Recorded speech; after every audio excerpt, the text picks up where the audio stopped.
بسم الله وعبد الحفيد محمد دالي كانت international team under 17 waxaa aad iyo aad ugu faraxsanahay maanta inaan madaxweynaha la kulmo madaxtooyada ugu imaado aad iyo aad ugu faraxsanahay wax badan oo ka wada hadalnay madaxweynaha insha Allah waxaa safar u ahay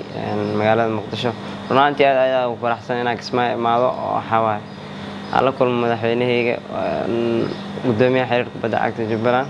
dhammaan iyo familkayga inaan la kulmo aad ugu faraxsanahay insha Allah maanta waxaa u socdaa magaalada Muqdisho runtii aad iyo aad ugu faraxsanahay insha Allah madaxweynaha xamar ku sugan hadii la yiraahdo insha Allah kulan kalena waa la qaadan doonaa insha Allah naga qaranka national teamka under 17 insha Allah qaranka under 17 bilow yahay insha Allah wax badan waan rajeynaynaa ilaa heer senior inaan matala rajeynaa qaranka waaweyn insha Allah qaranka waaweyn waxa weyn inaan qabtaa rajeynaa hadii la yiraahdo